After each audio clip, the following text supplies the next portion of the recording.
बिस्मिल्लाहिर्रहमानिर्रहीम। तो last class में हम लोगों का डिस्कशन सिर्फ एक ही लफ्ज़ पे चल रहा था और वो एक लफ्ज़ था कि हाउ टू आइडेंटिफाई इनकम। आखिर हम कैसे पहचाने इनकम क्या है, जिसके लिए हमने पहली बुनियाद कैपिटल रिसिट और रेवेन्यू रिसिट की रखी, जो हम पढ़ चुके। दोबारा एक दफ़ा फिर रिकॉल करते हुए चलते हैं, आगे मूव करते हैं। हमने कहा जी हर वो रिसिट जो क्लासीफाई होगी बतौर रेवेन्यू रिसिट, उसको हम बाय डिफ़ॉल्ट क्या मानेंगे, इनकम मानेंगे। हर वो रेसिट जो क्लासीफाई होगी बतौर कैपिटल रेसिट, उसको बाय डिफॉल्ट हम इनकम नहीं मानेंगे। लेकिन ये हमारी पहली क्लास थी। दूसरी क्लास में हमने इसमें थोड़ा इजाफा किया। वो दूसरी क्लास में होने वाला इजाफा क्या था, वो ये था कि हर रेसिट बाय डिफॉल्ट इनकम है अगर वो रेवेन्यू रेसिट है, लेकिन अगर लॉ चाहे तो किसी भी रेवेन्यू रेसिट को एग्जेम्प्ट कर दे। तो यहां पर हमने एक कंक्लूजन ड्रॉ किया। वो क्या था कि रेवेन्यू रिसिट की टैक्सेशन के लिए कानून की जरूरत नहीं है, वो बाय डिफॉल्ट इनकम है। लेकिन किसी भी किस्म की रेवेन्यू रिसिट को एग्जेम्प्ट करवाने के लिए कानून चाहिए होगा। तो अगर आप किसी रिसिट को रेवेन्यू रिसिट बोलते हैं और आप बोलते हैं मुझे इस पे टैक्स पे नहीं करना, तो इस दावे को साबित करने के लिए आपको लॉ का कोई सेक्शन कोड करना पड़ेगा। ये बात समझ में आती है। उसके बाद हर वो रेसिट जो क्लासिफाई होगी बतौर कैपिटल रेसिट, वो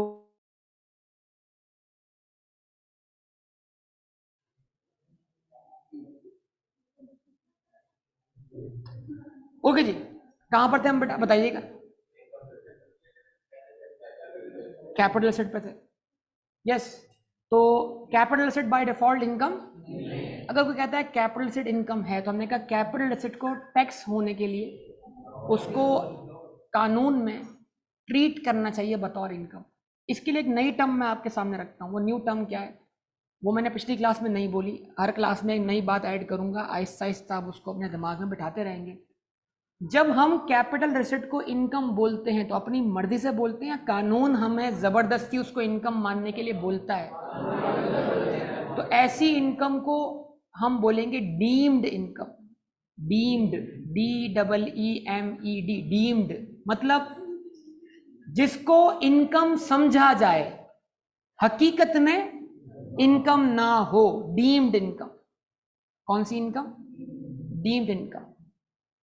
जिसको इनकम माना जाए, हकीकत में इनकम ना हो। यहां तक सबको बात याद है या नहीं याद? तो एक नया इजाफा कर दिया आज की क्लास में। क्या इजाफा कर दिया? Deem income, treated income. जिसको इनकम ट्रीट किया था, ये बात तो हमने लास्ट क्लास में पढ़ ली थी अगर आपको याद हो। डीम्ड इनकम, जिसको कानून ने क्या समझा, इनकम समझा। मिसालें मैं आपको पिछली क्लास में दे चुका हूं इनकम की डेफिनेशन पढ़ाते वक्त, फिर दोबारा आपको याद दिलाता हूं। फिर अगर दोबारा याद करना है तो याद दिला दूं, हम कैसे पहचानेंगे कौन सी रिसिट कैपिटल है और कौन सी रिसिट रेवेन्यू है। हमने कहा अगर रिसिट मिल रही है विद एक्टिविटी, हाथ पैर चला के, तो विद एक्टिविटी दो किस्म की रिसिट होती हैं। With activity through income generating activity, या with activity through non income generating activity. हमने कहा जी कमर्शियल एक्टिविटी जो है वो ऑब्वियसली इनकम, आपने कुछ खरीदा इस नीयत से कि आप उसमें प्रॉफिट ऐड करके बेचेंगे, तो ये इनकम जनरेटिंग एक्टिविटी है। बैक पे नीयत आपकी प्रॉफिट कमाने की है।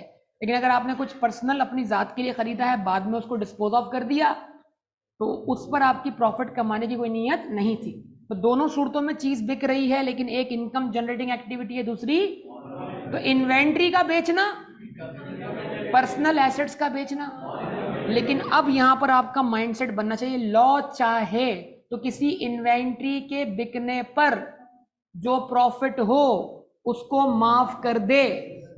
यानी मतलब वो रेवेन्यू रेसिट है फिर भी एग्जेम्प्ट है। और लॉ चाहे तो किसी पर्सनल एसेट को बिकते हुए जो गेन हो जाए, हालांकि वो नॉन इनकम जनरेटिंग एक्टिविटी, चाहे तो क्या कर दे, टैक्स कर दे। ये बुनियादें हैं सारी की सारी, ये अंडरस्टैंडिंग है लॉ की। ये सारी बातें डेवलप हैं या डेवलप दोबारा याद आ रही हैं। एक हफ्ते का गैप है, फिर दोबारा पेपर की वजह से एक हफ्ते का गैप है, उसके बाद कोई गैप नहीं है। और ये वाला संडे मैंने एडवांस में ऑफ कर दिया है। उस संडे पे आपने बहुत शोर मचाया था, यकीन करें, ठीक है ना। मैंने संडे को क्लासेस रखी ना पेपर के फौरन बाद ही, तो याद होगा, ये संडे मैंने एडवांस में शेड्यूल में ऑफ रखा है, ठीक है जी। फिर अब मंडे से माइंडसेट बना लीजिएगा भाई, ये फुल रिदम में क्या पढ़ना है, सिर्फ और सिर्फ क्या पढ़ना है, सिर्फ कैफ पढ़ना है, और पलट के नहीं देखना, फिर आगे बढ़ना है, ठीक है जी। अब ये जो टाइम है, इसके आखिरी पेपर जो आपका रहता है वो निकालें और अपने गोल्स को ट्रांसलेट करेंगे इसमें एक्शन से, ठीक है। 12 income, any amount chargeable to tax. Law कहता है जी हर वो अमाउंट जो by default chargeable to tax हो, जिस पर टैक्स लगना चाहिए। Section number 4 income tax ordinance का, उसको कहते हैं चार्जिंग सेक्शन। क्या, ये भी फिर कभी बात होगी, ये चार्जिंग सेक्शन क्या होता है। चार्जिंग सेक्शन का ताल्लुक उस शख्स से होता है जिसको खुद से अपनी इनकम डिक्लेयर करके उस पर टैक्स कैलकुलेट करना होगा। यानी अगर मैं सैलरी अर्न कर रहा हूं तो सैलरी किसने कमाई, मैंने। थोड़ी सी और आज की क्लास में इसकी और वजाहत दूंगा मजीद। सैलरी किसने कमाई, मैंने। तो इसका मतलब अगर सैलरी इनकम जनरेटिंग एक्टिविटी है, अगर सैलरी रेवेन्यू रिसिट है, तो मुझ पे चार्जिंग सेक्शन लागू होगा और बाय डिफॉल्ट इनकम में मुझे उस पर टैक्स पे करना है, ठीक है जी। लेकिन हो सकता है एक सेक्शन जो है वो जो मेरा एम्प्लॉयर है, जो मुझे सैलरी पे कर रहा है, उस पर भी लागू हो जाए। और वो सेक्शन ये है जो मैंने आपको थोड़ा और, any amount subject to deduction of tax, इसको बोलेंगे विद होल्डिंग सेक्शन। क्या बोलेंगे, अभी आप बिगनर हैं तो इस पे बात तफसील से किसी न किसी पॉइंट पर होगी। तो लॉ में टैक्स लागू करने के लिहाज से, टैक्स कैलकुलेट करने के लिहाज से, किसी भी इनकम पर टैक्स कैलकुलेट करने के लिहाज से दो किस्म के सेक्शन लागू होते हैं। एक सेक्शन होता है चार्जिंग सेक्शन। चार्जिंग सेक्शन का ताल्लुक हमेशा उस शख्स से होगा जो इनकम कमा रहा है, आवाज नहीं आ रही। और दूसरा सेक्शन होगा withholding section. With holding section का ताल्लुक उस शख्स से है हमेशा जो पेमेंट कर रहा है। मतलब बतौर एम्प्लॉयर मैं सैलरी रिसीव कर रहा हूं या सैलरी पे कर रहा हूं, एम्प्लॉयर, सुना करें, एम्प्लॉय नहीं बोला, यही तो मसला है। बतौर एम्प्लॉयर मैं सैलरी पे कर रहा हूं, सैलरी रिसीव कर रहा हूं। सैलरी मेरे लिए एक्सपेंस है, लेकिन सामने वाले की तो क्या है, इनकम है। तो हो सकता है मुझ पर कानून में एक सेक्शन लागू हो जिसका नाम क्या होगा, विद होल्डिंग सेक्शन। तो कानून मुझ पे जिम्मेदारी आयद करे क्या, कि जब तुम अपने एम्प्लॉय को सैलरी पे करो तो टैक्स भी कैलकुलेट करो। मैं बोलूंगा क्यों भाई, वो मेरी इनकम थोड़ी। बोले ठीक है, आपकी इनकम नहीं है, आप पर चार्जिंग सेक्शन लागू नहीं हो रहा, आप पर, आपको हमने अपना एजेंट मान लिया और आप हमारे बिहाफ पर सैलरी पे करते वक्त हमारा हिस्सा निकाल के हमें पहुंचा दो। तो जिन लोगों के ऊपर यह जिम्मेदारी है कि वो दूसरों को पेमेंट्स करते वक्त, बेटा मैं आप लोगों से बात कर रहा हूं, वही मसला है, बंदा बाहर से आएगा जब तक नहीं बैठेगा। अरे भाई बैठ भी जाओ।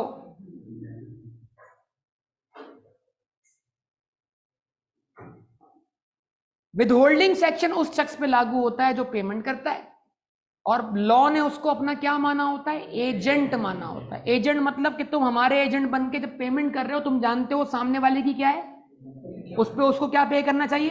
एक काम करो, तुम एजेंट बन के वो टैक्स निकाल कर हमें जमा करवा दो, बाकी पैसे उसको दे दो। ये काम जो कर रहा है, ये काम करना कानूनन जिस शख्स पे फर्ज है, वो कहलाएगा विद होल्डिंग एजेंट। और उस पे कानून का कौन सा सेक्शन लागू होगा, विद होल्डिंग सेक्शन। तो इनकम टैक्स कैलकुलेट करने के लिहाज से there are two types of sections, one is called charging section, the other one is called withholding section. Charging section किस पे लगेगा भाई, जो इनकम कमा रहा है उस पर। एक तो उसकी अपनी जिम्मेदारी है, वो कबूल करे हाँ जी मैं कमा रहा हूं, हाँ जी मुझ पे टैक्स बनता है, हाँ जी मैं टैक्स कैलकुलेट करूंगा। तो वो जो करेगा वो कौन से सेक्शन के मुताबिक करेगा, charging section. Charging section is applicable on revenue receipts. And exceptionally on capital receipt. क्यों? अगर लॉ उनको डीम्ड इनकम मान के क्या करे, टैक्स करे। तो ये बुनियादें बिठानी है हमने दिमाग। विदहोल्डिंग सेक्शन उस पे लागू हो रहा है जो क्या कहते हैं, state bank price bond receive कर रहा है इनाम या पे कर रहा है। तो स्टेट बैंक पेमेंट करते वक्त विदहोल्डिंग एजेंट है, उस पे कौन सा सेक्शन लगा, विदहोल्डिंग सेक्शन।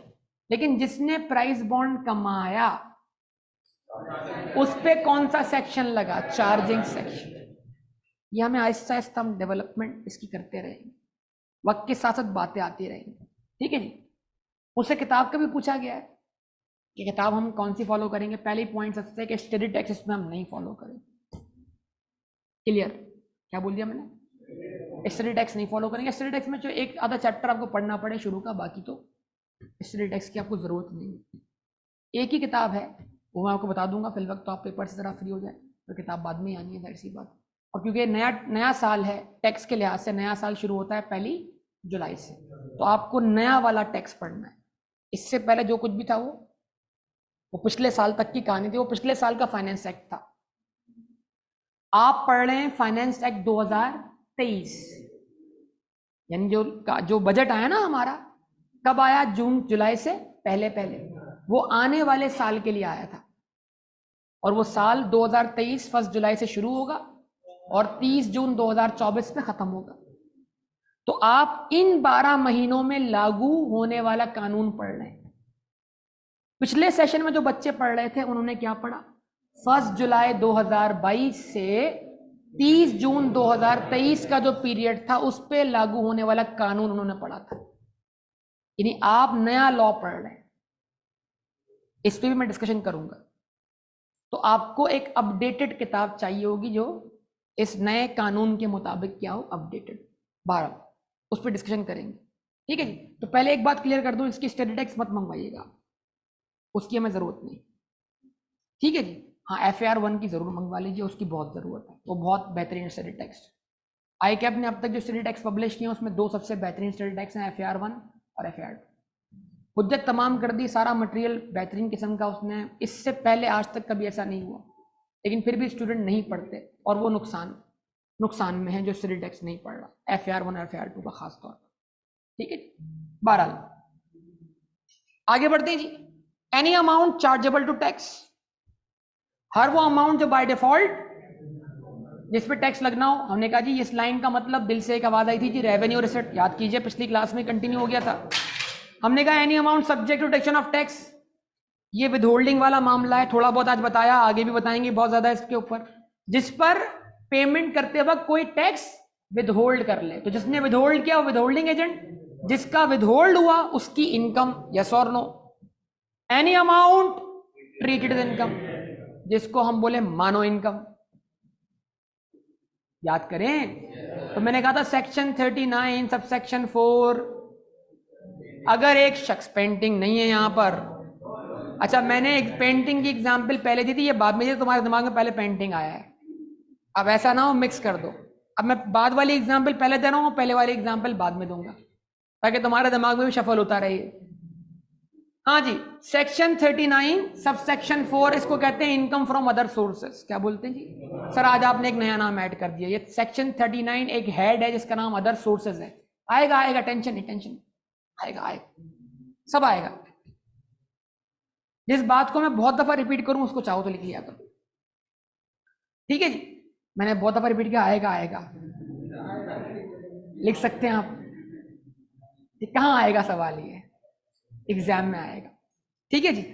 सेक्शन 39 सेक्शन 4 कहता है अगर एक शख्स दूसरे शख्स से लोन ले, otherwise than through banking channel, और लोन देने वाला कोई फाइनेंशियल इंस्टीट्यूट भी ना हो, तो फिर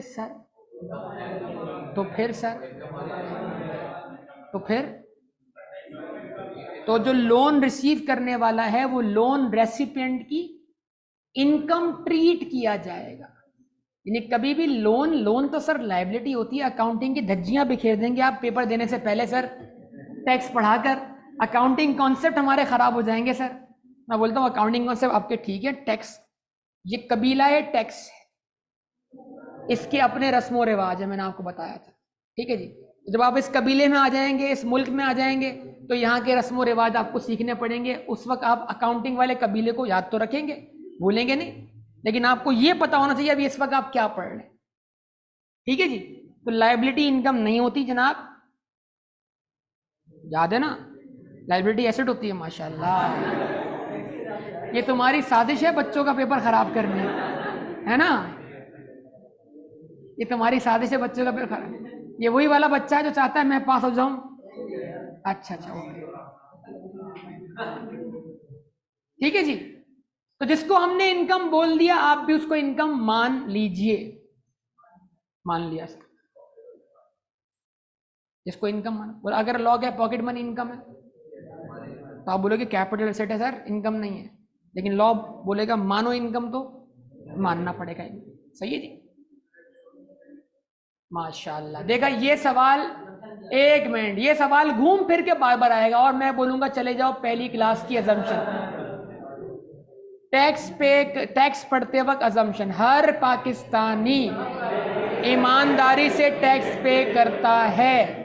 ना सिर्फ टैक्स पे करता है बल्कि टैक्स पे करने के लिए बेचैन है, उसकी रूह तड़पती है, उसको सुकून नहीं मिलता, रातों की नींदें हराम हो जाती हैं। मैंने क्या बोला था, ये सवाल घूम फिर आएगा। अगर छुपा ले ना, भाई प्रैक्टिकली क्या हो रहा है छोड़ें। आप क्या पढ़ रहे हैं, कानून। कानून में ग्रीन लाइट का मतलब है, ग्रीन लाइट का मतलब है आप चलेंगे, और रेड लाइट का मतलब है अब आप जिंदगी में भले रेड लाइट पे चलते हो, ग्रीन पे रुकते हो, हमें इससे कोई गर्ज नहीं है। ठीक है जी।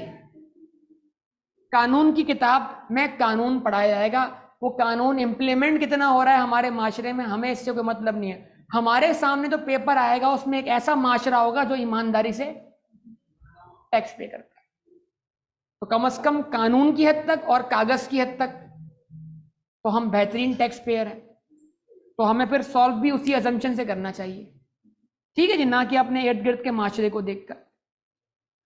दूसरी एग्जांपल, सर मैंने अपना पर्सनल मोबाइल फोन बेच दिया, आईफोन बेच दिया सर। आईफोन मैंने खरीदा सस्ता था, भाई मैंने नहीं बेचा, एक मिसाल दे रहा हूं यार। ठीक है जी। तो आईफोन खरीदा उस वक्त खरीदा जिस वक्त डॉलर सस्ता था, बाद में जब बेचा डॉलर महंगा हो गया, आईफोन के पैसे बढ़ गए, मैं तो फायदे में आ गया सर, मुझे गेन हो गया। क्या ये गेन नॉर्मली टैक्स होगा? आप बोलेंगे सर ये नॉन इनकम जनरेटिंग एक्टिविटी। हम बोलेंगे रुक जाइए सर जरा, सेक्शन 38 सब सेक्शन 5 में जाइए। सर ये क्या सेक्शन है सर? इस सेक्शन में हमें उन पर्सनल एसेट्स की क्या मिलेगी, फहरिस्त मिलेगी, जिनको बेचकर अगर कोई गेन हो जाए तो उस गेन को टैक्स पे करना पड़ेगा, और उसको कैपिटल एसेट होने के बावजूद भी क्या मानना है, इनकम मानना है। तो क्या उस लिस्ट में मोबाइल फोन मौजूद है सर? No sir. सर हमें ये लिस्ट प्रॉपर पढ़ने को कहाँ मिलेगी? चैप्टर नंबर 8 में। चैप्टर का नाम होगा कैपिटल गेन। उसमें तफसील से हम ये पूरा सेक्शन पढ़ेंगे, सेक्शन 37 से लेकर सेक्शन 38 तक। लेकिन उधर मोबाइल फोन नहीं है, मैंने आपको पिछली क्लास में बताया था। अच्छा जी, हमने कहा जी एक आर्ट गैलरी है। अच्छा, दुकान वाला मोबाइल फोन बेचे तो वो इन्वेंट्री है, वो इनकम जनरेटिंग एक्टिविटी। अच्छा, हमने कहा एक आर्ट गैलरी है, वो क्या बेच रही है? पेंटिंग। एक रेडी पे बंदा पेंटिंग बेच रहा है, आर्ट गैलरी पे बेच रहा है, एक ही बात है। दोनों के लिए क्या है? इन्वेंट्री। वो पेंटिंग खरीदी थी भाई ने, अगर आपको याद हो, लगा ली थी घर की दीवार पर, याद हो, और रेहान को उसमें क्या दिख गया था? Abstract art. अभी भी अगर आप दीवार पे देखें तो पानी के शेड की बिना पर आपको कोई ना कोई आर्टिस्टिक वर्क दिखाई देगा। इसको एब्स्ट्रैक्ट आर्ट कहते हैं। घर में अगर छोटे भाई बहन हो तो उनके बनाए हुए डिजाइन्स को संभाल के रखा करें। किसी को भी उसमें एब्स्ट्रैक्ट आर्ट दिख सकता है। कभी भी आप बैठे बैठे करोड़ों अरबों रुपए के मालिक बन सकते हैं, आपको नहीं पता।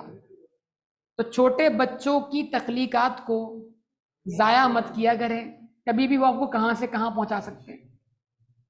उनके बनाए हुए डिजाइन्स, जिसको आप लाइंस बोलते हैं, कुछ भी बोलें, कीड़े मकोड़े बोलते हैं, ठीक है जी। तो वो जो भी हैं उनको संभाल के रहेंगे। क्या पता उन लाइंस में किसी को कुछ दिख जाए, और कुछ दिख जाए और वो बंदा आपको पेमेंट कर जाए। बहरहाल, तो उसने कहा जी एब्स्ट्रैक्ट आर्ट है, क्या ज़बरदस्त मास्टरपीस, बेहतरीन बेहतरीन पेंटिंग है। हाँ भाई ये पेंटिंग मुझे सेल कर दो। हाँ भाई खरीद लो, कितने की बेचोगे? बोला जब तुम्हें इतनी शानदार पेंटिंग लगी है तो पैसे भी तुम लगाओ। भाई मेरे नज़दीक तो ये 1 लाख रुपए की पेंटिंग है, चलो भाई लाओ। 1 लाख रुपए दिए, पेंटिंग दे दी। अब ये पेंटिंग पर्सनल एसेट है या इन्वेंट्री है? आमतौर पे इससे होने वाले 1 लाख रुपए की रेसिट टैक्स होनी। हम गए सेक्शन 38 सब सेक्शन 5 में और वहां जाके देखा क्या सर पेंटिंग का नाम लिखा हुआ है सर वहां पे। अरे सर सेक्शन 38 सेक्शन 5 में क्या लिखा हुआ है कि अगर कोई शख्स पेंटिंग को बतौर पर्सनल एसेट सेल करे तो उस गेन पे उसको टैक्स देना पड़ेगा। हम पूछेंगे हाँ भाई तुमने कितने की बाई की? जवाब दिया 2,000 रुपए। 2,000 की पेंटिंग उसको 1 लाख की बेच दी। 98,000 का क्या हो गया? गेन हो गया। हाँ भाई ये इनकम है, इस पे टैक्स देना पड़ेगा। यहां तक कोई मसला? तो सब कुछ बताया था, फिर जगाना पड़ता है। और फिर हमने आखिरी बात कही थी, ये तो अनोखी बड़ी अजीब व गरीब किस्म की बात थी। एनी लॉस ऑफ इनकम, कानून चाहे तो लॉस को भी लॉस ना बोले, इनकम बोले, एक जाहिरी बात है। ठीक है जी। और दूसरी बात क्या थी कि इनकम नेगेटिव भी होती है और इनकम, तो जो आप अपनी इनकम टोटल करेंगे वो नेट अमाउंट टोटल करेंगे। ये तमाम बातें मैंने आपसे पिछली क्लास में डिस्कस की। आज की क्लास को आगे बढ़ाते हैं। ये अब आज की क्लास शुरू। अब हर उसमें आप पिछला पहले रिवाइज करवाएंगे, है ना? बोले यस सर, ऐसे ही करवाएंगे। ठीक है जी। आइए स्टार्ट करते हैं। आज का जो टाइटल हमने पढ़ना है उसका नाम है टोटल इनकम।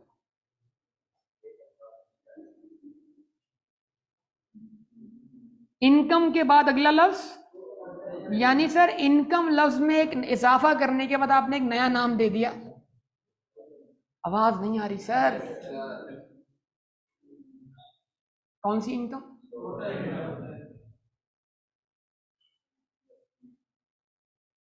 ठीक है जी, पढ़े। Income comprises under the following heads is,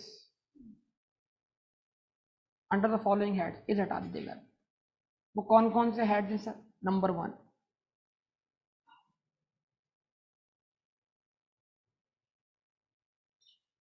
income from salary. Number 2, income, ये तरतीब चेंज नहीं होगी, याद रखिएगा। अपनी मर्जी नहीं चलेगी, कानून चलेगा। कानून जब आपको पढ़ा रहा है तो सबसे पहले कानून में जो सेक्शन आपको इनकम पढ़ाएगा वो कौन सी इनकम पढ़ाएगा, उसके बाद कानून कौन सी इनकम पढ़ाएगा। पढ़ने में हम तरतीब चेंज कर सकते हैं, लेकिन लिखने में हम तरतीब चेंज नहीं कर सकते। Income from property, income from property. ठीक है, जिसको इन शॉर्ट हम बोलेंगे IFS। Income from income from IFP। जी सब आ रहा है, समझा रहा हूं। थोड़ा सब्र और तहम्मुल दरकार है। कानून पढ़ने के लिए सब्र और तहम्मुल दरकार है। अभी तो आगाज हुआ है, आगे देखो क्या क्या होगा। ठीक है जी। अभी तो बिल्कुल बच्चों की तरह, अभी तुम्हें आहिस्ता आहिस्ता लाना है, फिर तुम्हारा लेवल अपग्रेड करना है। ठीक है ना?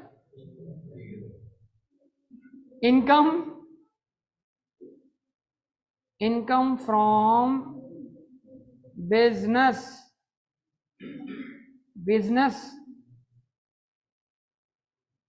IFB। बिजनेस इनकम दो किस्म की है सर, एक है नॉर्मल, तो एक क्या हुई सर? एब नॉर्मल। हाँ है तो एब नॉर्मल, लेकिन उसका हम एक और नाम देंगे speculation. Ji sir.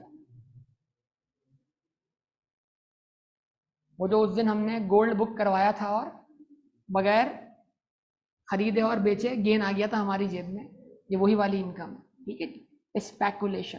Income from business दो किस्म की है, या तो ट्रेड करके सर्विस दे के जिसमें गुड्स मूव हो रही हैं, एक्सचेंज हो रही हैं, आवाज नहीं आई बेटा।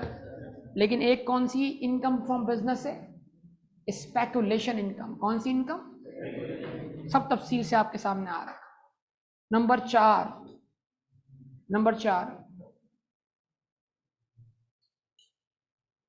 चौथे नंबर पर सर कैपिटल गेन। क्या? कौन सा gain? Capital gain. And number 5 income from other sources.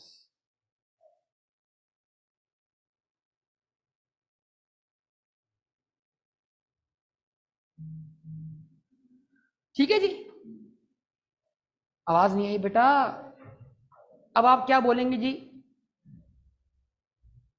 Some of all heads of income net of deductions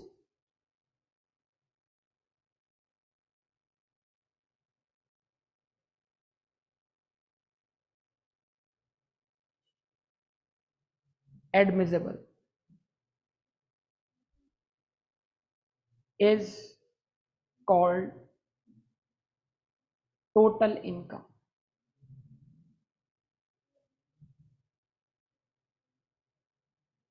ठीक है, तो मैं लिखवा रहा हूं, समझाना शुरू कर रहा हूं, जरा तवज्जो कीजिएगा। पहला स्टार्ट हमने कहां से लिया था भाई? जवाब चाहिए आप सबका। पहला स्टेप, सर जो रिसिप्ट मेरी जेब में आई है वो इनकम है या नहीं है? पहचान लिया इनकम। तो जब तय कर लिया वो इनकम है, तो अब इससे अगला मरला है ये भी पहचानिए कि वो इनकम आपने इन 5 में से कौन सी एक्टिविटी परफॉर्म करके क्या की है, कमाई है। क्या वो आने वाली रिसिप्ट सैलरी है? क्या वो आने वाली रिसिप्ट इनकम फ्रॉम प्रॉपर्टी है? क्या वो आने वाली रिसिप्ट इनकम फ्रॉम? तो सिर्फ ये आइडेंटिफाई नहीं करना कि इनकम है, जैसे आइडेंटिफाई हो गया इनकम है, तो उस इनकम को कैटेगराइज करना है इन 5 में से किसी एक हेड ऑफ इनकम। तो क्या एक वक्त में एक शख्स के पास मल्टीपल हेड्स ऑफ इनकम हो सकते हैं? हाँ सर, हो सकते हैं। तो अगर एक शख्स के पास एक वक्त में एक से ज्यादा हेड्स ऑफ इनकम है, तो हर हेड ऑफ इनकम से आने वाली इनकम वो जमा कर दे। जब वो उसका सम करेगा, उस सम को क्या कहेंगे? Total income. समझ में आती है बात या नहीं? आइए सर तफसील से बात समझते हैं। अब यहां पर नीचे एक जुमला लिखा हुआ है, sum of all heads of income. आवाज नहीं आ रही। Sum of all heads of income net of. क्या मतलब? कुछ इनकम ऐसी होंगी जो कुछ माइनस होने के बाद टोटल का पार्ट बनेंगी, और कुछ इनकम ऐसी होंगी जो कि ग्रॉस अमाउंट पे आएंगी, जिनको कमाने के लिए आपकी जेब से कोई खर्चा नहीं हुआ। मिसाल के तौर पर जैसे आप बिजनेस कर रहे हैं, माशाल्लाह अकाउंटिंग पढ़ने वालों को तो मसला नहीं होगा, बिजनेस कर रहे हैं, अकाउंटिंग हो किसकी रही है? तो क्या बिजनेस में रेवेन्यूज है? अब आप रेवेन्यूज पे टैक्स देंगे, या रेवेन्यूज में तो बिजनेस के खर्चे माइनस करने के बाद जो नेट प्रॉफिट्स होंगे उस पर टैक्स देंगे? कुछ समझ आई बात या नहीं? इसका मतलब कहता है जी आप इनकम का सम करें, हेड्स का सम करें, लेकिन जो हेड्स लें वो नेट ऑफ लें। नेट ऑफ मतलब नेट ऑफ डिडक्शन। एडमिसिबल का मतलब क्या है? अगर लॉ चाहे तो क्या मतलब, एक बुनियाद बताई थी लॉस ऑफ इनकम वाली, याद करें। अगर लॉ किसी एक्सपेंस को एक्सपेंस ही, तो क्या आप उसको लेस कर सकते हैं? No sir. तो आप किसी भी हेड के अगेंस्ट वही एक्सपेंसेस क्लेम कर सकते हैं जिसको टैक्स लॉ क्या माने? एक्सपेंस माने, एडमिसिबल माने। एडमिसिबल मतलब अलाउ करे, एडमिट करे कि ये एक्सपेंसेस हैं। अगर लॉ एडमिट ना करे कि वो एक्सपेंस है, तो क्या वो एक्सपेंस आप क्लेम कर सकते हैं? अगर अकाउंटिंग प्रॉफिट कैलकुलेट करते वक्त वो क्लेम हुआ है, तो क्या करना पड़ेगा? ऐड बैक करना पड़ेगा। ये सारी बातें बताई हैं आपको बुनियादी तौर पे, कुछ डिस्कशन हुआ था कि नहीं हुआ था? याद कीजिए।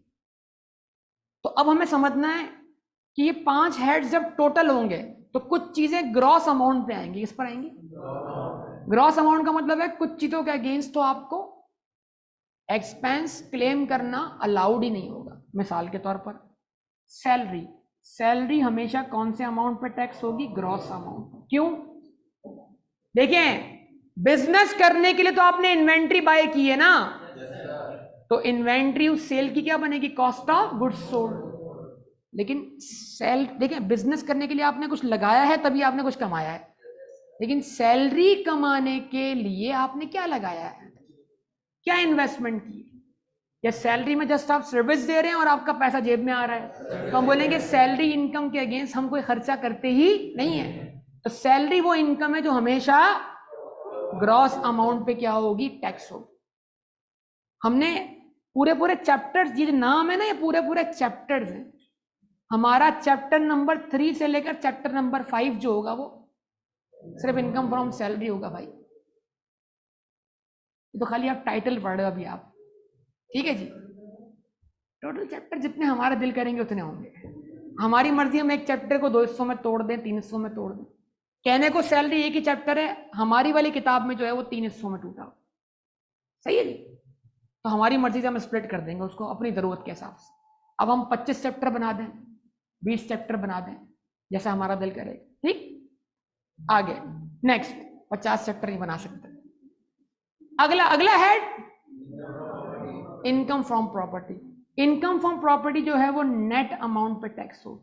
सर है क्या? तो बताएं, सब बता रहा हूं, एक एग्जाम्पल लाऊंगा उसके अंदर सबको डिस्कस कर रहा हूं बारी बारी। उसके बाद income from business sir, yes sir, net amount पे टैक्स हो। कौन से अमाउंट पे टैक्स होगी? स्पेकुलेशन की बात फिर कभी ना कभी आपसे हो जाएगी, तो टू अर्ली मैंने आपको खाली आइडेंटिफाई करवाया स्पेकुलेशन क्या है। कैपिटल गेन जो होगा वो कौन से अमाउंट पे टैक्स होगा सर? नेट अमाउंट पे। अदर सोर्सेज जो है उसके अंदर दोनों चीजें हैं, ग्रॉस भी हो सकता है और नेट भी हो सकता है, ये वक्त हमें समझाएगा। आइए थोड़ा सा इसको प्रैक्टिकल बनाते हैं, जबानी कलामी बातें हो गई। सर जरा समझाइएगा ये सैलरी क्या होती है। देखिए, दुनिया में बुनियादी तौर पे 2 ही बातें, या तो आप किसी को अपना एम्प्लॉय बना लें या खुद किसी के एम्प्लॉय बन जाए। यानी या तो आप बिजनेस शुरू करें तो आपकी इनकम फ्रॉम बिजनेस, और जो आपके पास काम करेंगे वो आपके एम्प्लॉय, उनकी इनकम फ्रॉम सैलरी। तो अगर आप किसी के पास एम्प्लॉयमेंट में एंगेज हैं तो जो पैसे आपकी जेब में आ रहे हैं वो बतौर इनकम कौन से हेड में जाएंगे? तो सरकारी मुलाजिमीन जितने भी हैं वो किसके मुलाजिम हैं? गवर्नमेंट के। सरकार से मिलने वाले पैसे सरकारी मुलाजिमीन को हमेशा कौन से हेड में जाएंगे? तो हम मिसाल लेते हैं डॉक्टर साहब की। माजरत चाहूंगा किसी की फैमिली में कोई डॉक्टर हो पहले से। डॉक्टर साहब को हमारे माशरे में प्यार से बोलते हैं डॉक्टर साहब। डॉक्टर साहब नहीं, डॉक्टर साहब नहीं, डॉक्टर साहब। तो आइए डॉक्टर साहब, ठीक है जी, डॉक्टर साहब से मिलते हैं।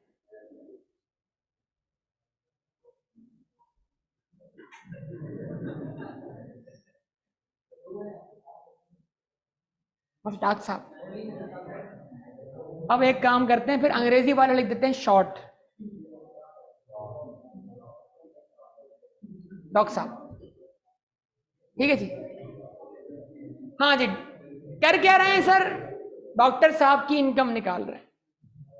ठीक है जी, समझा रहा हूं, मैं बताता जाऊंगा, हम निकाल जाएंगे। हमारा अभी का काम जो है क्लासिफाई करना मुख्तलिफ हेड्स में, यानी समझना और सीखना भी। तो हम डॉक्टर साहब से पूछते हैं कि डॉक्टर साहब जरा आप तो बेचैन हैं टैक्स पे करने के लिए, तो फिर आप अपना सब कुछ सच बताएंगे, क्या क्या कमा रहे हैं आप।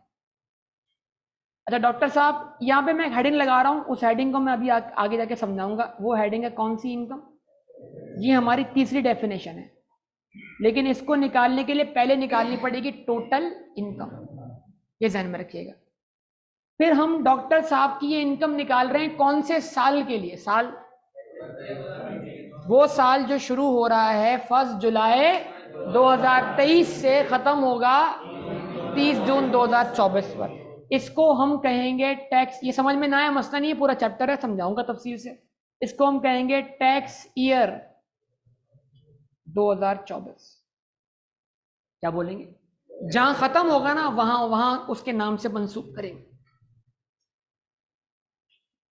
अब हम क्या करेंगे, यहां पर लिखेंगे ऐसे करके रुपीज। डॉक्टर साहब की इनकम हम किस में रखेंगे? पाकिस्तान में टैक्स हम रुपए में पे करेंगे, डॉलर में पे करेंगे? माशाल्लाह। फिर तो मुल्क के अंदर डॉलर की कोई शॉर्टेज नहीं होनी चाहिए बेटा।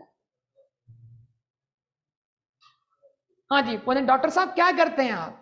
डॉक्टर साहब कह रहे हैं जी मैं गवर्नमेंट एम्प्लॉय हूँ, मेरा सुबह जो है वो एक हॉस्पिटल में मेरी सर्विस है, कभी जाता हूँ कभी नहीं जाता वहाँ पर, या कभी जाता हूँ तो थोड़ी देर में आ जाता हूँ, वहाँ पर दिल नहीं लगता मेरा वहाँ पर। तो वहाँ से डॉक्टर साहब क्या कमाते हैं जी? वहाँ से तो मैं क्या करता हूँ जी, सैलरी कमाता हूँ। अच्छा जी डॉक्टर साहब, इनकम, इसमें हंसने वाली क्या बात है बेटा? Income from salary. डॉक्टर साहब के पास ऊपर की कमाई नहीं, गलत बात। डॉक्टर साहब के पास शाम वाली कमाई है, शाम वाली कमाई अलग होती है। अच्छा जी, तो डॉक्टर साहब जो गवर्नमेंट एम्प्लॉय ईमानदारी से जॉब करते हैं, यार कैसी बातें कर रहे हो आप, पूरा टाइम देते हैं प्रॉपर वहां पर डॉक्टर साहब, लेकिन डॉक्टर साहब का गुजारा नहीं होता, इसलिए शाम के टाइम में क्लिनिक चलाना पड़ता है डॉक्टर साहब। तो डॉक्टर साहब इनकम फ्रॉम सैलरी, डॉक्टर साहब कौन से ग्रेड में काम कर रहे हैं? 17वें 18वें ग्रेड में। 18वें ग्रेड वाले की सैलरी क्या होती है बताओ? 1 लाख कहाँ से हो गई?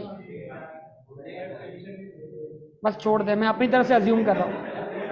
1.5 लाख को मल्टीप्लाइड बाय 12 कर दीजिए। अरे बस सही है यार, ज्यादा मत सोचो, शाबाश। अभी अमाउंट निकालना है, टॉपिक सीखना है, ग्रेड सीधे नहीं करने हमने जी। डॉक्टर साहब ने कहा जी 18 लाख तो मेरे अकाउंट में आ गए गवर्नमेंट के पास से, ये हो गई मेरी इनकम फ्रॉम सैलरी। अभी इसकी और डेप्थ में नहीं जाते, इसमें क्या कुछ शामिल है, बस खाली एक हेडिंग लगा ली हमने। तो जो बतौर एम्प्लॉय आपकी जेब में इनकम आई है, डॉक्टर साहब इतने अच्छे से काम कर रहे हैं, प्रॉपर्टी तो बहुत बनाई होगी। बोला हाँ बहुत प्रॉपर्टी बनाई है। क्या डॉक्टर साहब वो प्रॉपर्टीज रेंट पे दी गई हैं? हाँ, पूरे पूरे प्लाजा रेंट पे दिया। चलिए, तो डॉक्टर साहब यानी आपके पास रेंट इनकम भी है ना? बोला बिल्कुल अल्हम्दुलिल्लाह। तो अगली हेडिंग आ रही है इनकम, इनकम फ्रॉम प्रॉपर्टी, और प्रॉपर्टी से मुराद लैंड एंड बिल्डिंग है, और लैंड एंड बिल्डिंग को बेच कर नहीं, उसको रेंट पे देकर। ये हल्का हल्का आपको इंट्रोडक्शन है, फिर पूरे पूरे चैप्टर, ठीक है। Income from property. डॉक्टर साहब ने कहा मुझे वैसे तो अब कुछ करने की जरूरत नहीं है, अगर मैं ये सब प्रैक्टिस वगैरह छोड़ दूं तो बैठे बैठे मेरे पास रेंट आता रहेगा। ठीक है जी। अच्छा जी डॉक्टर साहब, इनकम फ्रॉम प्रॉपर्टी के अंदर हम क्या करेंगे? नेट अमाउंट निकालेंगे ना। हमने कहा जी ग्रॉस अमाउंट, ग्रॉस रेंट क्या बोलेंगे जी? ये भी हम अपनी तरफ से अज्यूम करते हैं, एक प्रॉपर्टी नहीं है, कई प्रॉपर्टी है, सबका रेंट मिला के पता नहीं, चले मान लें साल भर का मंथली रेंट तमाम प्रॉपर्टीज का, प्रॉपर्टी थोड़ी कम कर देते, मंथली रेंट जो है तमाम प्रॉपर्टीज का मिलाकर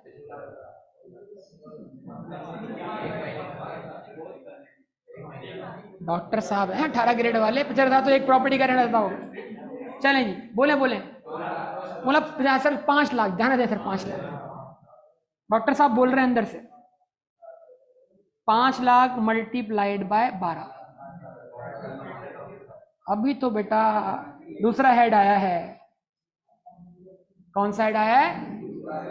डॉक्टर साहब इस प्रॉपर्टी, आप तो सुबह शाम प्रैक्टिस करते हैं, तो आपके पास तो वक्त नहीं होता होगा प्रॉपर्टीज मैनेज करने के लिए। मैंने मैनेजर हायर किया हुआ है इसके।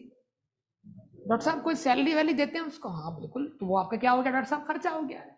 डॉक्टर साहब क्या कहते हैं, आपके जो टेनेंट्स हैं वो प्रॉपर्टी को नुकसान भी पहुंचाते होंगे, रिपेयर एंड मेंटेनेंस के भी खर्चे होते होंगे डॉक्टर साहब, तो सारे खर्चे भी आप करते होंगे, जरा बता दें। तो ओवरऑल अभी हम नहीं जानते वो खर्चे कौन से हैं, लेकिन बात समझने की खातिर हम इसमें से लिखेंगे लेस व्हाट? Admissible expense. क्या लिखेंगे सर?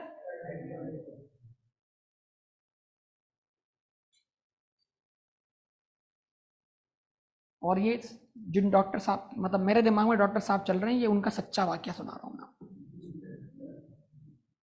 मतलब ये डॉक्टर साहब हैं, एग्जिस्ट करते हैं, और एक नहीं है, कई हैं। एक बार तो ऐसा वाक्य हुआ कि जो मैं बयान कर रहा था, उनके क्लास में एक बच्चा पढ़ा था, उनके वालिद साहब की सारी ऐसी कार्रवाइयाँ थी, तो वो टेंशन में आ गया बच्चा कि यार मेरे सर जो है अब्बू को इतना अच्छे तरीके से कैसे जानते हैं। मतलब यानी अब जो आगे बताऊंगा ना, तो बराबर में जो एक बच्चा था जो उसको अच्छी तरह जानता था, तो जो मैं बताता जाता हूँ वो वेरीफाई होना शुरू हो जाए। ये भी है, ये भी है, ये भी है। अब ये सिर्फ ये जो कोई भी टेलीविजन प्रोग्राम नहीं चलता जिसके अंदर पहले डिस्क्लेमर आता है कि ममासलत महज इत्तफाकिया है, तो भाई जो अगर कहीं मैच कर जाए वो इत्तफाकिया है, उसका हकीकत से कोई टोटल फिक्शन है। ठीक है जी। बहरहाल मान लें 2 लाख रुपए के क्या हो गए, खर्चे हो गए महीने के, मल्टीप्लाइड बाय 12 कर दिए, 24 लाख के खर्चे निकाल कर डॉक्टर साहब की इनकम फ्रॉम प्रॉपर्टी नेट होकर 36 लाख बन गई। ये आ गए 2 हेड ऑफ इनकम। डॉक्टर साहब कोई बिजनेस तो करते? हाँ, शाम को अपनी दुकान चलती है। दुकान? अरे क्लिनिक, अरे क्लिनिक को दुकान कह रहे थे। ठीक है जी। अच्छा जी। डॉक्टर साहब, भाई बुरा मत मनाइएगा, बाज लोग क्लिनिक को डॉक्टर साहब की दुकान कहते हैं आज भी। ठीक है जी। 12, ये सिर्फ और सिर्फ आपको जगाने के लिए, डॉक्टर साहब के साथ कोई हम बदतमीजी नहीं कर रहे। ठीक है जी। तो डॉक्टर साहब बिजनेस, इनकम फ्रॉम बिजनेस, तो जरा बताइए शाम में जो डॉक्टर साहब क्लिनिक चलाते हैं वहां वो किसी के एम्प्लॉय है? वहां बादशाह है वो। तो अपने बिजनेस में बंदा बादशाह ही होता है। तो इसका मतलब जरा समझिएगा बात को, प्रोफेशन एक ही है, लेकिन अगर वो सर्विस किसी का एम्प्लॉय बन के दी जाए तो हेड कौन सा है? और वही सर्विस अगर इंडिपेंडेंटली दी जाए, इनकम फ्रॉम बिजनेस है। तो अगर एक टीचर है, मुझे मत देखिएगा, अगर एक टीचर है वो किसी इदारे में एम्प्लॉय बन के काम कर रहा है, इनकम फ्रॉम सैलरी, वो प्राइवेट ट्यूशंस दे रहा है, हमारा इससे कोई ताल्लुक नहीं है। हाँ जी। अब वो उसकी कौन सी इनकम है? बिजनेस इनकम है सर। वो आजादाना इंडिपेंडेंटली सर्विस दे रहा है। यस और नो? समझ पा रहे हैं बात या नहीं? तो डॉक्टर साहब इनकम फ्रॉम बिजनेस,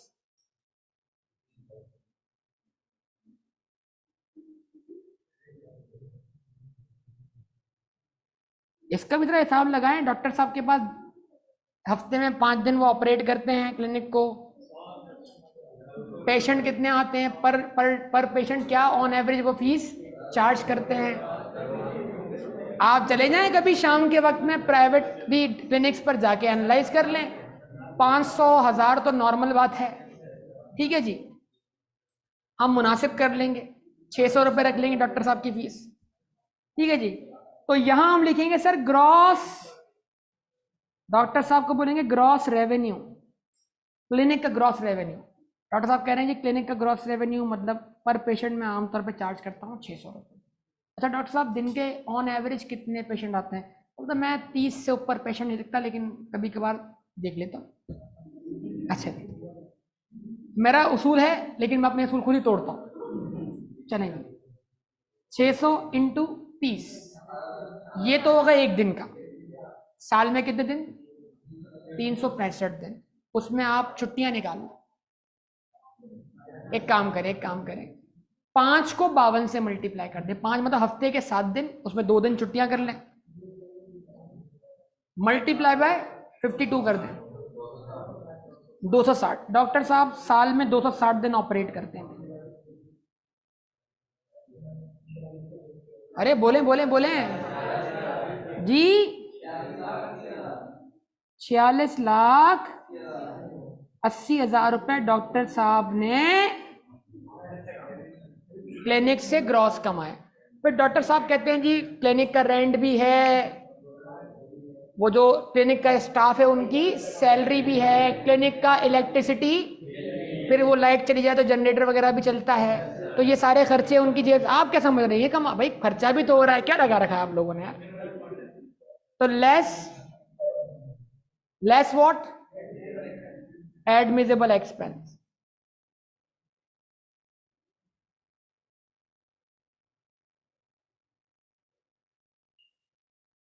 डॉक्टर साहब जो है वो एडमिटेबल एक्सपेंस, खर्चे सारे मिलाकर मैं अंदाजन लिख रहा हूँ। मान लें डॉक्टर साहब जो हैं वो महीने के जो हैं वो 1 लाख रुपए के खर्चे कर रहे हैं, जिसमें एम्प्लॉय की सैलरी, क्लिनिक का किराया, जनरेटर, सब कुछ आ गया। मल्टीप्लाई 12 कर दे, 12 लाख। तो ये आ गई डॉक्टर साहब की इनकम फ्रॉम बिजनेस। आवाज नहीं आ रही। 24 लाख, 34 लाख। डॉक्टर साहब तो रुकने का नाम नहीं ले रहे सर। 34,80,000। डॉक्टर साहब कोई और इनकम भी है? बोला हाँ, वो जो मैं दवाइयां लिखता हूँ कमीशन मिल जाता है उस पर। वो जो मैं रिपोर्टें लिखवाता हूँ उस पर क्या मिलता है? डॉक्टर साहब कमीशन भी इनकम फ्रॉम बिजनेस का ही पार्ट है सर।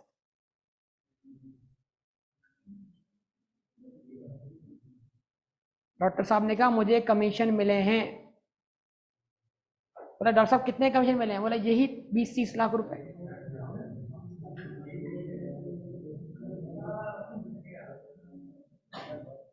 चलिए कम कर लेते थोड़ा सा। चलिए 8 लाख रुपए कमीशन इनकम हो गई। डॉक्टर साहब ये तो हो गया आपका प्रोफेशनल बिजनेस, कहीं पैसा वैसा इन्वेस्ट किया हुआ है? ये वो पॉइंट है जो बेचारे उस बच्चे की टर्निंग पॉइंट बना था। वो जो बच्चा ना, बच्चा जो मेरी क्लास में बैठा हुआ था, उसकी टर्निंग पॉइंट। मैं अब भी आप समझिए जरा, इस पॉइंट को दोबारा सुनिएगा। समझे वो बच्चा क्लास में बैठा हुआ है, ठीक है, ऐसा ना हो कि वाकई बैठा हो, ठीक है जी। तो मैंने कहा डॉक्टर साहब इसके अलावा कोई और कहीं बिजनेस पैसा लगाया? वो बोला हाँ मेरा एक मार्ट भी चलता है।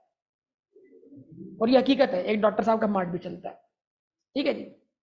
डॉक्टर साहब नाम नहीं बताऊंगा यार, नाम जान के क्या करोगे आप। वो डॉक्टर साहब बिल्डर भी हैं, डेवलपर भी हैं, डॉक्टर भी हैं। एक डॉक्टर तो बेटा ऐसा है जिनकी क्लच चाड़ी पर जो है ना गारमेंट्स की शॉप, और हफ्ते में एक दिन तो डॉक्टर साहब खुद वो गारमेंट शॉप पे आते हैं। और वो हैदराबाद के बड़े मशहूर है जमाना चाइल्ड स्पेशलिस्ट। नहीं, अबे तुम अब रैंडमली तीर फेंकते जाओगे, बाद में कहानियां निकलती जाएंगी। कोई भी नहीं, आप गलत नाम ले रहे हैं, ठीक है जी।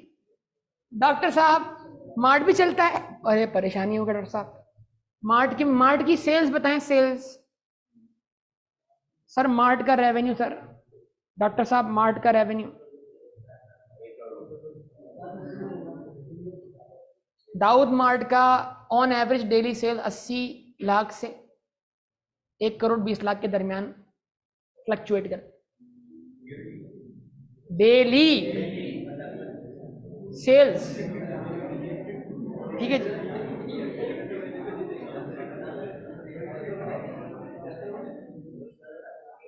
कुछ भी नहीं है, बहुत कम है इतने बड़ी जगह से इतना रेवेन्यू जनरेट करना बहुत कम है।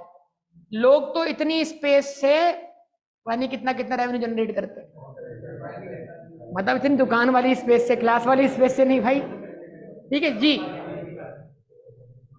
चले रेवेन्यू, मार्ट का रेवेन्यू बोला यही मेरी कोई मार्ट पर जो है वो रोजाना की 10-20 लाख की सेल हो जाती है।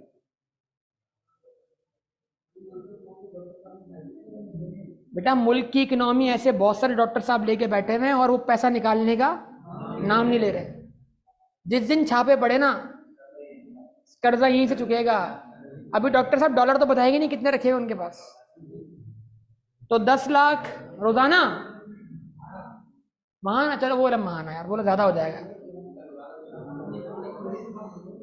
यार। सेल्स की बात हो रही है, कॉस्ट ऑफ गुड्स सोल्ड भी माइनस होनी है, उसमें प्रॉफिट थोड़ी आ रहा है, रेवेन्यू आ रहा है। 10 लाख कुछ भी नहीं है एक बिजनेस के लिए रोजाना, बड़े बिजनेस के लिए।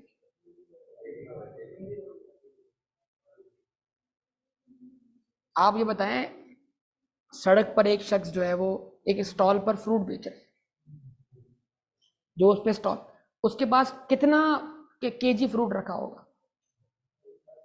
40 किलो रखा होगा, 50 किलो, 2 मन रखा होगा मान लो, 80 किलो। क्या रेट बेच रहा है वो? कम से कम क्या रेट बेच रहा है बताओ? 250 रुपये लगाओ, 250 को जरा 80 से मल्टीप्लाई करो,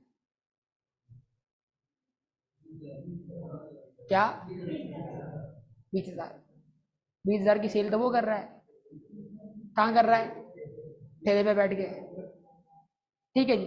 उसकी कॉस्ट ऑफ गुड्स सोल्ड, और ठेले पे तो एक्स्ट्रा खर्चे भी नहीं है, ठीक है जी। अगर अगर वो, अभी देखो तुम लोग सब सीए छोड़ने वाले हो, अगर अगर वो 50% मार्जिन पे ऑपरेट करता है तो 10,000 उसका प्रॉफिट है। मल्टीप्लाई बाय 30 कर दो।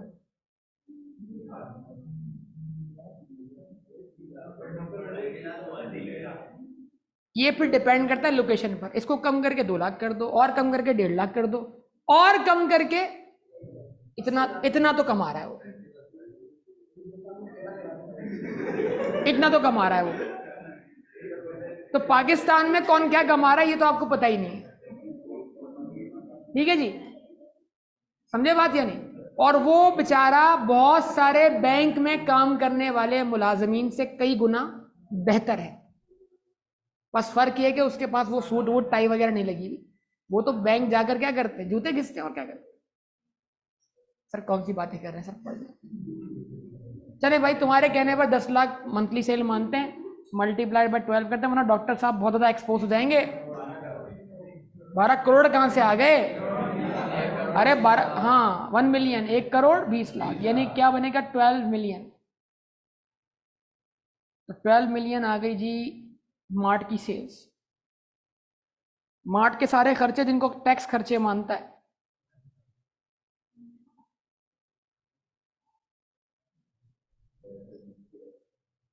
गुड। चलिए 80 लाख मान लेते हैं, ठीक है जी। 1/3 प्रॉफिट मार्जिन पे ऑपरेट करवा लेते हैं इसको।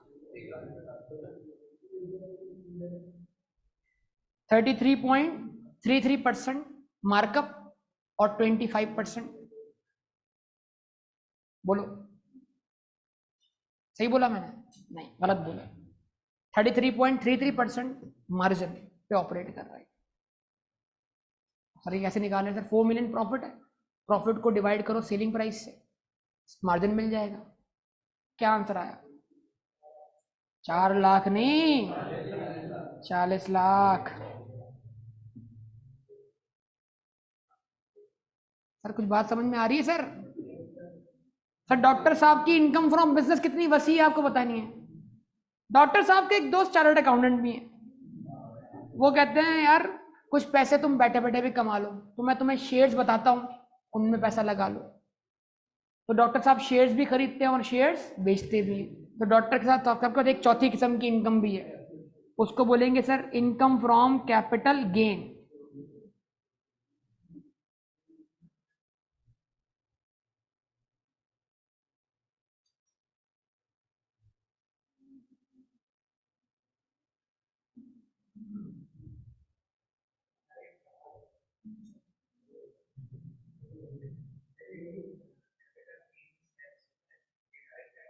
जी बिल्कुल,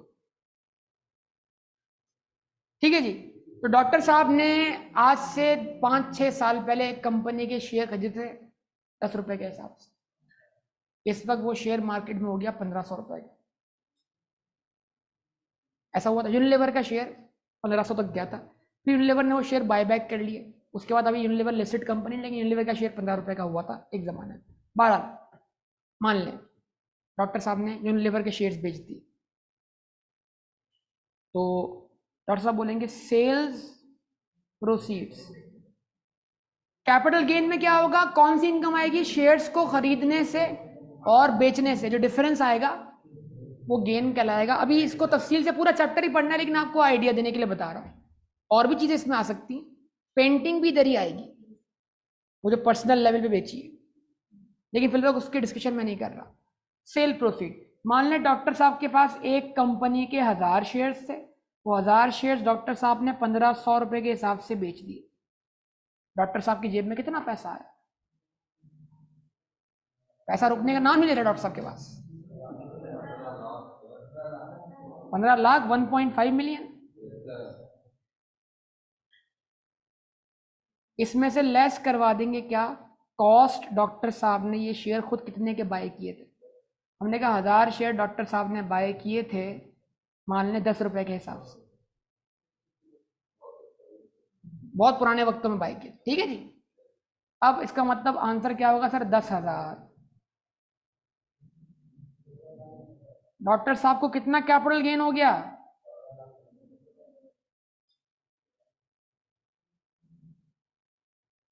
डॉक्टर साहब के पास फिर एक और इनकम भी है, उसको बोलेंगे सर इनकम फ्रॉम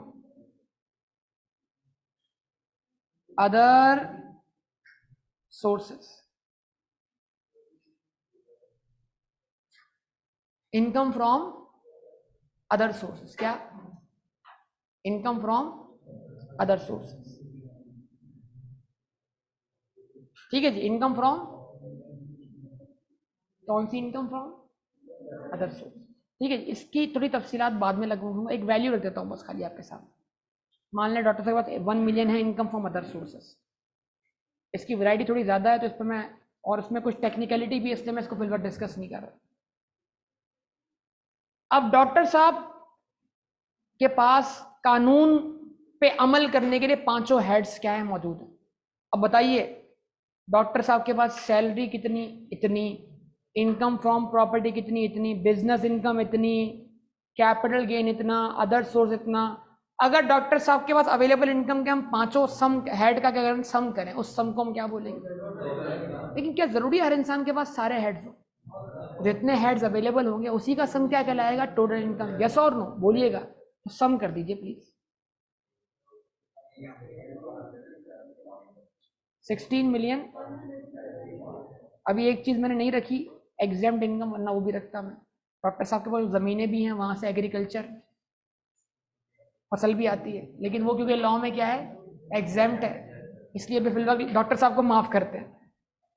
वो रखते हैं इसके अंदर, लेकिन फिलहाल छोड़ते हैं, फिर डिस्कस कर लेंगे किसी ना किसी पॉइंट पर। ये जो सम हुआ है, बोलिएगा प्लीज, इस सम को हम क्या बोलेंगे sir? Total income, sum of all heads of income, जितने भी हेड्स ऑफ इनकम है उनका सम क्या कहलाएगा? अब सवाल सर, सवाल, क्या डॉक्टर साहब ने टोटल इनकम पे टैक्स देना है? नहीं। डॉक्टर साहब ने टैक्स देना है किस पर? टैक्सेबल इनकम पर। सर वापस चलते हैं, डेफिनेशन में इजाफा करते हैं। अगली हेडिंग सर, तवज्जो दरकार होगी। अगली हेडिंग सर,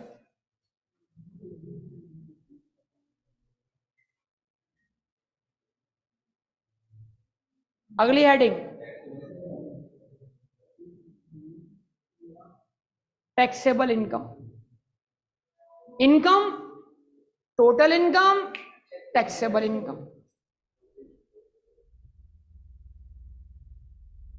गवर्नमेंट भी तो इनकम पे रुकी हुई है बेटा, तवज्जो दरकार होगी। ये पढ़ने के लिए सब कुछ पिछला पढ़ा है बेटा, अगर आप बोर्ड पे देखिएगा, लिखने वाला काम भी हो जाएगा। Total income, total income reduced by following allowances. क्या? अगर आपके पास ये अलाउंसेस अवेलेबल हैं तो आप अपनी टोटल इनकम को इनसे क्या करते हैं? रिड्यूस करते हैं। Total income reduce by following allowances. Number 1, Zakat under Zakat and Ushr ordinance. क्या सर? Zakat under Zakat and Ushr ordinance, ठीक है जी। Number 2, workers profit participation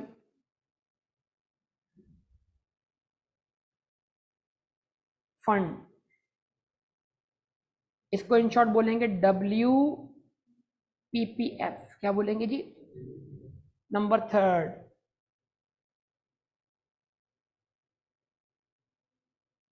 workers welfare fund, इसको इन शॉर्ट बोलेंगे अभी WWF। क्या बोलेंगे? WWF, ठीक है। और बेटा WWF जो है वो एक इदारे का नाम है, वर्ल्ड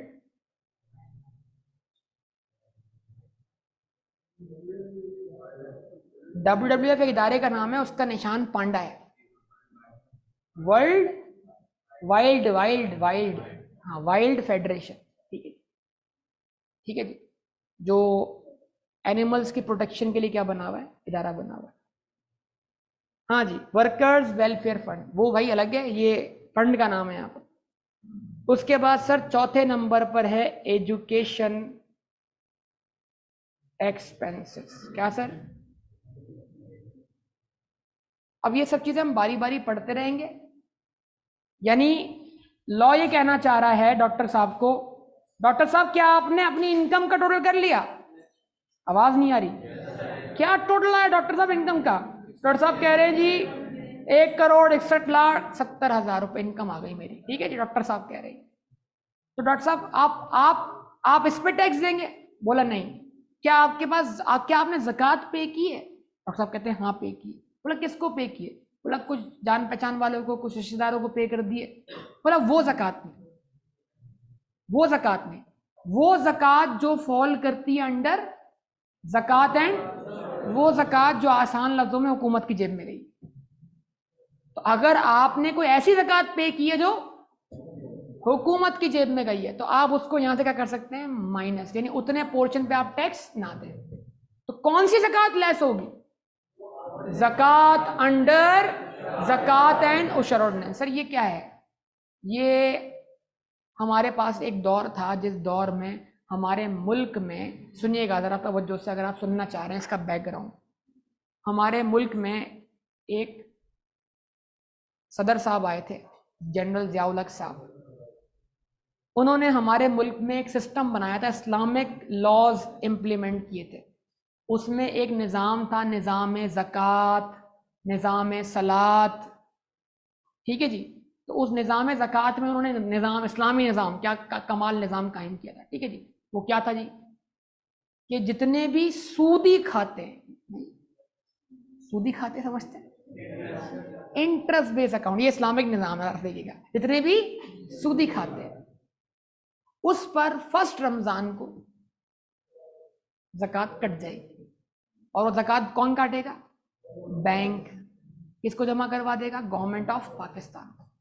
तो वो निज़ाम ज़कात आज तक चलता हुआ आ रहा है। यानी अब अगर किसी, अब देखें, अगर कोई बंदा बोल रहा हो जी मेरे अकाउंट में बैंक से क्या कटेगी? ज़कात। ज़कात का ताल्लुक सेविंग से है ना, तो सेविंग कहाँ रखी होती है? करंट अकाउंट में, सेविंग अकाउंट में। तो इसका मतलब एक बंदे का सेविंग अकाउंट है, जब भी तो उसको टेंशन हो रही है कि उसके अकाउंट से क्या कटेगी? ज़कात। तो ये जितने भी लोग रमज़ान शुरू होने से पहले एक्टिव हो जाते हैं ना कि ज़कात ना कटे, इन सब के अकाउंट तो हैं, लेकिन कौन से वाले अकाउंट है? Saving account. जब भी तो एक्टिव हो रहे हो। करंट अकाउंट पे बैंक ज़कात नहीं काटता। करंट अकाउंट तो आप पैसा निकालवा भी रहे हैं और जमा भी करवा रहे हैं। सेविंग अकाउंट पे ज़कात कटती। तो अगर सेविंग अकाउंट है खुदा ना खास्ता और उस पर ज़कात कट गई है और वो ज़कात किसके पास चली गई है, तो उस ज़कात को आप क्लेम कर सकते हैं यहाँ पर बतौर अलाउंस। और भी तरीके हैं इसके। खैर, तो हम डॉक्टर साहब पूछेंगे डॉक्टर साहब ज़कात पे किए? बोला हाँ पे किए। किसको पे किए? जान पहचान वालों को, मस्जिद और मदरसे को, वगैरह वगैरह। या डॉक्टर साहब नहीं, कोई ऐसी ज़कात बताएं जो गवर्नमेंट ऑफ पाकिस्तान की जेब में गई। बोला हाँ, वो बैंक अकाउंट से ज़कात कटी थी। अच्छा जी, वो बताते कितनी है? डॉक्टर साहब कहते जी बैंक अकाउंट से ज़कात कटी थी और टोटल इनकम से वो ज़कात लेस करवा दे। इस ज़कात को हम क्या बोलेंगे? ज़कात अंडर अपनी मर्जी की दी हुई ज़कात या गवर्नमेंट ऑफ पाकिस्तान को दी हुई ज़कात? समझे बात? यानी अगर पेपर में आपके पास एक लिखा हुआ आता है, ज़कात लफ्ज़ लिखा हुआ आता है और आगे मेंशन नहीं कि ज़कात under Zakat and Ushr ordinance है, तो आप क्या अज्यूम करेंगे? उसको आप ज़कात अंडर उशर ऑर्डिनेंस अज्यूम कर लेंगे। लेकिन अगर पेपर में लिखा हुआ था एक शख्स से उसने ज़कात पे की 1,00,000 रुपए, जिसमें से उसने 30,000 पे किए रिलेटिव्स को, तो 30,000 जो उसने रिलेटिव को पे किए, क्या वो ज़कात एंड ज़कात उशर ऑर्डिनेंस के तहत फॉल करेगा? नहीं सर। उसको आप यहाँ अलाउंस के तौर पर क्लेम कर सकते हैं? No sir. यहां जो आप क्लेम करेंगे वो ज़कात वही होगी जो under Zakat and Ushr ordinance होगी। तो लेस ज़कात, मान लें डॉक्टर साहब ने 1,70,000 की ज़कात दे दी, चलेगी, राउंड फिगर कर लेते हैं। तो टोटल इनकम में से ज़कात या उसके अलावा दीगर मेंशन अलाउंस अगर इनके पास अवेलेबल हैं, तो जरूरी नहीं हर बंदी के पास अवेलेबल हो, तो टोटल इनकम में से ज़कात लेस करने के बाद जो आंसर आएगा उस आंसर को हम कहेंगे क्या? Taxable income. क्या बोलेंगे जी? तो ये है डॉक्टर साहब की टैक्सेबल इनकम, जिस पे टैक्स क्या होगा, चार्ज होगा, जिस पर चार्जिंग सेक्शन क्या होगा, लागू होगा। तो एक इनकम थी, पहला स्टेप आइडेंटिफाई द इनकम, कि इनकम है या नहीं है। दूसरा स्टेप उसको रेलेवेंट हेड में आइडेंटिफाई कीजिए, तो जितने भी हेड्स हैं उनका सम कीजिए, उस सम को क्या बोलिए, टोटल इनकम। और अगर कोई अलाउंस मौजूद है उन चार में से या चारों, क्या कर दें, लेस कर दीजिए। वो लेस करने के बाद जो इनकम आएगी, उस इनकम पर आप खुद से टैक्स कैलकुलेट कीजिए। अब वो जाहिर सी बात है, स्टेप बाय स्टेप सब होता चला जाएगा। सवाल है तो पूछ ली। आपको तो अर्ली बात होगी ना, अगर ऐसा होगा तो सामने आएगा, नहीं होगा तब भी सामने आएगा। जरूरी नहीं है सब, ओवरऑल सबका रेट क्या होगा इस टोटल, देखो अगर सबका हेड रेट अलग होता तो क्या होता, अलग अलग टैक्स निकलता। टोटल करने का फायदा क्या है, तो इसका मतलब नॉर्मल बात यह है कि सारी इनकम मिला के टैक्स निकलता है एक साथ, वरना लॉ इस तरह नहीं होता ना, जिस तरह आप बोल रहे हो उस तरह होता। इसका मतलब नॉर्मल बात क्या है, जितनी भी इनकम है उसका सम क्यों करवाया गया है, ताकि सब पर एक साथ टैक्स निकले। हाँ अगर कोई एक्सेप्शन होगी तो उसको हम डील करेंगे ऑब्वियसली, तो आपकी वाली बात भी हो जाएगी। और जो हम तो सबसे पहले क्या करेंगे, यू टर्न्स हम बाद में लेंगे ना, सबसे पहले तो हम नॉर्मल बातें करेंगे सारी की सारी। मैं क्या बोल रहा हूँ, पहला हिस्सा कि जो रिसिप्ट मेरी जेब में आई है वो इनकम है कि नहीं है। दूसरा हिस्सा वो कौन से हेड में क्लासिफाई होगी। तीसरा हिस्सा ऐसे जितने भी हेड्स हैं उनका क्या करूंगा, सम करूंगा। सम करने के बाद जो आंसर आएगा क्या बोलूंगा, total income. Total income, total income में से क्या करूंगा, अलाउंसेस अवेलेबल होंगे तो लेस करूंगा, नहीं होंगे तो फिर टोटल इनकम को ही मजबूरन क्या मानूंगा, टैक्सेबल इनकम। कुछ समझे बात या नहीं। तो टैक्स कैलकुलेट किस पे करना है, इनकम पर या टोटल इनकम पर या टैक्सेबल इनकम पर। तो ये तीन स्टेप हैं जो फॉलो करते हुए हमने ये बुनियाद बनानी। ये आज की क्लास में हमने heads of income, income, total income discuss किया है। फिर अगली क्लास में बात होगी किसकी इनकम, फिर उससे अगली क्लास में बात होगी कहां से लेकर कहां तक की इनकम। ये आहिस्ता से डिस्कशन आगे मूव करता चला जाएगा। कोई सवाल हो इसमें तो पूछ लीजिए, ठीक है जी। तो एंड करते हैं यहाँ पर।